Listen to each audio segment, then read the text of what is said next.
So I have this love-hate relationship with phones in the kitchen, and not for the reasons you may think. I love technology. I'm going to be talking about technology today.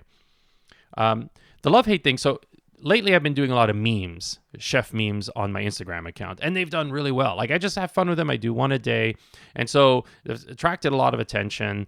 And so, of course, I get a lot of chefs following me and cooks.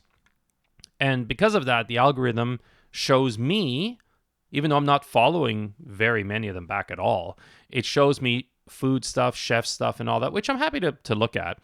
And what I see is just like a lot of young cooks, young chefs, and making fun videos and reels and TikToks and all that. But what I see is them documenting their growth in their career, which I think is awesome, because I didn't get that. So this is like the love-hate part. Like, I hate that I didn't have those kinds of phones, because I came up in the 90s. Now, there were phones, but not everyone had them, and they didn't have, you couldn't take, if you took a picture, it looked like, it was shot with a potato or a calculator. And definitely no videos and all those kinds of things. And the platforms really weren't out there. I don't think Instagram was around. So there was, even if you took pictures, there was nowhere really to share them. And I wish I had pictures of me as I move through, my chefing career. I have a few, but, or I've misplaced them, or I knew at one point I had one and it got lost. And I kind of lament that. I would love to have a document, like, something my kids can see or whatnot. I have a handful at most. And so I'm like, I wish I had more. But the hate part, I would have hated it, because that's also when I was drinking like a madman. And I can only imagine the pictures and the videos of me, either by myself or others, or drunken texts, and just the nonsense that would come with that. So on that end, I'm thankful there was no social media back then, or very little, and no phones. And I mention all this because I'm curious, like, when I said love-hate with phones in the kitchen, I'd be curious what you were thinking. Because I was teaching at a culinary college, at a few, and phones were a bit of an issue because they were distractions, as they are now. And listen, it's not just students. It's, I got my hand raised up. It can be a distraction for me too. And we tried to, and a workplace that I worked, my last place, we tried to insisted that people do not have their phones on them. And can I tell you how difficult that was? It was very difficult because people would say, "Oh, but chef, I use it as a calculator." And I'm like, "Dude, you're grilling chicken today. Like, what do you need to calculate? Do you need to know what the density of that chicken would be if you were like on the planet Jupiter? In what way or capacity would you need it?" And I kind of laughed, I would say those things, because I knew it was a futile exercise in trying to limit this, and especially with students, younger students. Like, this is like kids now, generations now are born with these in their hands. And listen, before we go off on generation bashing, which I'm absolutely not. If you know me, I love Gen Z. I love everyone. I love all the gens. But I'm a Gen X. Like, that phone is in my hand 24/7 almost. So I am not at all saying anything around that. It's just a part of our existence in so many ways. And this idea of technology, I was thinking about this earlier today, about technology in the kitchen, not just with phones. One thing about, I'm jumping around, as you can tell. I've had a lot of coffee. One thing about chefs, at least my generation, and there might be some now, and again, I don't follow every chef. I don't know what, I know things definitely have changed, and I love seeing change. Chefs of my vintage are traditionalists in many ways. I like using pencil and paper, actually. One of the things at my last gig, when we're getting orders, is writing, making notes in pencil. So one of my tools, the tool that I used the most, wasn't my knife. It was my pencil sharpener. And I loved it. I always had me and a colleague, we had stacks of pencils always around us because we're just constantly using them. We'd go through them. We'd grind through them so much. I love that. I love low low tech as well, as much as I love high tech. And in my day to day, I love high tech. But when I was at work, I was fearful of tech. I don't know why. It's so strange. Outside of work, I'd be on top of all the latest stuff. But when it came to work, I'm like, no, we will use a horse and buggy when when doing this or that. And there was something like we're traditionalists in many ways. I'd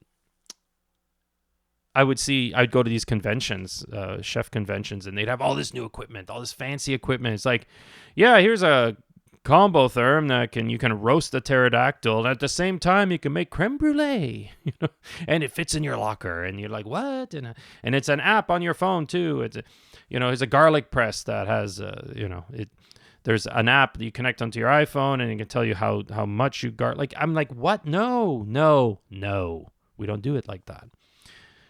And I've been thinking, like, why was I resisting that technology? Because we all tend to do that in some ways. Like right now, AI, of course, that's the big thing. And I'm not going to get into AI because that can go on. There's a million other podcasts talking about AI. I'm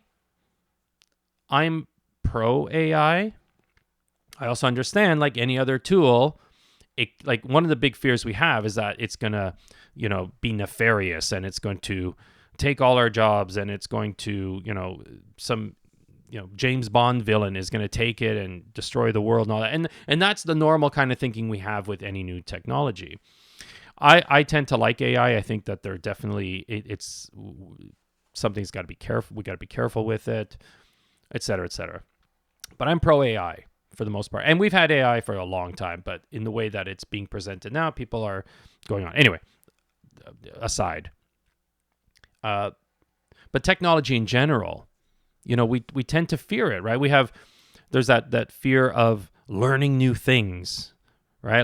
Like as a Gen X, let's say for music, we went from 8-track to albums to cassettes to, CDs and now MP3s. So I've been able to keep track. We keep on top of these things, but in some areas we resist. I don't want to learn now this new combo therm, and I got to take a class in it. So I'm like, nah, it's okay. I'll just give me a janky oven any day. I'm good with it. So there's that fear of like that dissonance. There's the fear of like a lot of people fear of losing their jobs. Think of any new technology. People are like, oh, my jobs is going to be taken away, and et cetera. And while some tools are great at, they might streamline some processes where maybe someone now is out, because there's not being done manually. I mean, I think that's a fear that a lot of people have had. In the kitchen specifically, you can't really replace a cook. Like you can't. I don't think you can. I can't think of anything that will completely. I've seen these little robots that make like stir-fried rice or something. It's more of a gimmick to me, at least, than it is like an actual cook. Another fear people have is fear of perception. They don't want to look stupid in front of their peers, right? Like some people they wear that as a badge. Like, I don't know anything about that stuff, and that's how I like it. But other people are afraid, like for me, I knew that was one of them. I didn't want to get all this new stuff because I didn't want to look stupid in front of my cooks because I didn't know how to use XYZ. And so that was part of my resistance. I was like, no, we're good. We'll use the janky ovens. We don't need that high-tech thing that's going to make our life a lot easier. Like, I'm sure when the microwave oven came out, people are like, oh, like, that's it. Like, everything's going to be done by one person in the back of the kitchen. It's going to replace... No, it didn't. It did not. It did not at all. Like, the microwave oven is essentially just what we all use to reheat our food. That's it, or heat our food. I knew someone who said, and she's kind of right, one of her pet peeves is hearing the word reheat. And she goes, you're heating your food. Like, it's cold now, you're heating it. So why do you have to say reheat just because once it was cooked? And I was like, anyway, it's just something I'm putting out there. When I think back, just in generally, societally, when things like the microwave or the phone came out, the calculator, the key, like computers, printers, all that stuff. You know, people are like, oh my God, that's the end of the written word. Oh, that's the end of this and that. But it's just all fear-based.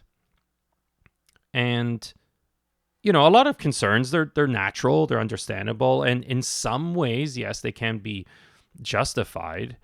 But to me, it's all about progress, right? And they're tools, like, and we can make productive, informed, moral, ethical choices around them. And, you know, going back to the traditional, like as like in the kitchen, it took me some time to move into technology. I remember one place we used to, every time we did a menu change, there were photos taken, and one of my jobs was to compile everything and create a cookbook that we would print out in black and white and give to all the cooks. So they had like a reference, a little Bible, if you will. And one of the years, the chef, he had a tablet, and he had everything, all the recipes there, all like on a Word doc. It was very simple. And he's like, he suggested to the rest of us in management, was like, you know, if you want, like, just get a tablet and he didn't say we had to. So I bought my first tablet just for that. And I felt like, oh my God, look at me, a tablet in the kitchen. Whoa. Whereas at home, I had like so much tech. And it was learning, like it was learning that this was okay. Technology is okay. You know, there are certain things, obviously, with phones, like, hey, if you should be cooking some stuff and you're talking to your boyfriend. Hello, no. Obviously, you know, fair usage, I guess, would be the key there. But technology in itself is not bad, and that's just a label we put, a judgment we put on that. Technology just is, and you know, we have a choice in how we can use it. And I understand, I can hear already, yeah, but what about all the things that you have no control over? Well, we're going to only talk about the things we have control over. You know, satellites in the sky and all, I have no control over that. But, you know, going back to this idea of chefs as traditionalists, you know, one of the you know, when I think back on my career, tech was not something that was big. Like the only, you know, if they made a better mandolin, that was like, ooh, that was advanced, right? Or if there was something you had to plug in, or learning to use a new appliance, that was about as far. We weren't into the smart appliances. We weren't into all, and there was a resistance because, again, that's not, we didn't do it like that. So there, and so there's so much of that, and I think that's part of the prevalence of the pushback in kitchens, at least from people my age, my era. But the idea is this. And this is what I want to tie into, is that there's advances in almost most industries. I'm going to just put it out there. Most industries, there's advancements. And we can move with it, or we can have our fears hold us back. There might be some justifiable reasons why tech may not be useful for us or in our industry. Fair play. But a lot of times it's there to help us. It's there to extend or build on our skill set, or to take away some of the monotonous things. And I think what happens at a deeper level is it makes us, and I think, as I'm just saying this out loud, is it reminds us maybe that that we're replaceable. It gives us the sense that we're not relevant anymore. And I think that is the real fear, is that we don't matter. And the reality is that you do matter. Right? You are useful. You have purpose. And even if it's not in that job, it doesn't, you're not defined by your job. And technology can make us feel a certain way. And this technology is also, you know, reflects change and advancement. And so, for example, in the kitchen, you know, definitely, you know, back in the day, we used to have like these icons, like, you know, Paul Bocuse and, you know, Joel Robuchon, you know, even Anthony Bourdain, and all these, you know, we had these, and we don't really have them as much now, you know, because that was old school stuff. You know, what's the influence now? Influence now is maybe like YouTube cooks, YouTube chefs who aren't like chefs in terms of, you know, they don't run a restaurant or operation per se. But there, you know, there's influencers and foodie influencers and all that kind of stuff. People that review restaurants, like we're seeing more of that coming in. Fine dining, which is where I cut my teeth in a lot of my stuff, that is gone for the most part. There are some places, of course, but for the most part, that they're the exception rather than the rule. And now you're getting into these more louder, informal, casual service, but with excellent food. Food trucks. Michelin star. There's I think in Japan there's at a train station. There's a Michelin star like sushi place.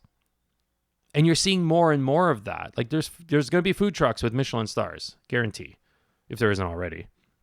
So the face of dining has changed.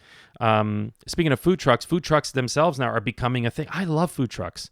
We don't have enough of them here in the city. We have ridiculous guidelines, and it's just, a lot of red tape. But when I go to American cities, for sure, food trucks, yes. Even when I went to Europe 30 years ago, they had food trucks. And people lament them and all, but they're amazing. They're great. A lot of new entrepreneurs cut their teeth on food trucks. One of the biggest changes, pardon me, is in the restaurant industry, for example, is the end of, or at least the reduction of hostile work environments. The days of the drill sergeant, the authoritarian, that kind of bullying, humiliating, relentlessly inappropriate behavior. Those kind of days, they're mostly done. I guarantee there's pockets of that for sure. But it's definitely been reduced, especially with the new generations. They're not taking that shit anymore. Like back, and I've talked about this before, back in the day when chef said jump, you're like, yes, chef. Go eat that bucket of slugs. Yes, chef. Like you just in question. And now they'll be like, yeah, I don't think so. And they'll record you, dude. And alongside that whole workaholic chef, I mean, cooks and chefs are working still some monster hours, don't get me wrong. But the way things are moving now, especially again with the new gens, it's like that's just not a thing anymore. Millennials who are, who have influenced definitely the culture, they're stepping away from this, badge of like, I worked 90 hours this week. Oh my God, you're like a god. It's like, no, that's not good. It's not healthy for you, because we're now stepping into more understanding about stress and, mental health and physical health and wellness. And and again, very few cooks these days have an appetite for that. Like they reject it outright. And so traditionalists, we cannot step in and say, yeah, but I used to work. Yeah, okay, grandpa, let's get you to your seat by the window. Your favorite, you can look at the birds, grandpa. It's like, no. I think what's most important in any industry, as technology and there's advancements, it's not fighting the technology and the advancements. I think it's a time to reconnect and reaffirm with the values and the why of what you do. We can still step into the traditions. We can still, promote and teach and train and inspire from a foundation of like a shared history, and explain some of the traditions. And I love I heard this many times. The definition of tradition is peer pressure from dead people. So, you know what I mean? It's like, well, we've always done it that way. That's one of the worst things. I hate hearing that. It's like, okay, that's good, but what got you here is not going to get you there. And so it's embracing change, because that's what it comes down to, is that fear of change, that fear of not being relevant, like I said earlier. And working with it, connecting it to your why, connecting it to the values, the principles that you live by, that you work by. It can be a formidable partnership in so many ways. And so if you're in a space right now where you're fearing the changes and fearing the tech and fearing, like, ask yourself, what is that fear? Like, what is that stepping on? What value is that stepping on? What fear is that stepping on? Why do you feel the need to defend yourself? Why do you feel the need to put up the walls and say, no, tech bad, progress bad? And explore that. And of course, there's going to be things at work that you may have no control over. They're going to say, okay, we are now using this new system. We are now, and I've had to do that too. And at the end of the day, I'm like, for the most part, it's like, oh, this is really good. I didn't want to admit it to myself or others, but quietly, I'm like, actually, I kind of like this new system they have. Now, if you ask me, I remember at this place where I was using pencil and paper, they wanted to do a thing where it's a touch screen, kind of like they do at McDonald's or Tim Hortons or something, where the orders, and we all no, because I love my pencil. I have control over my pencil. But you know what? If they had done that, I'm sure it would have been fine.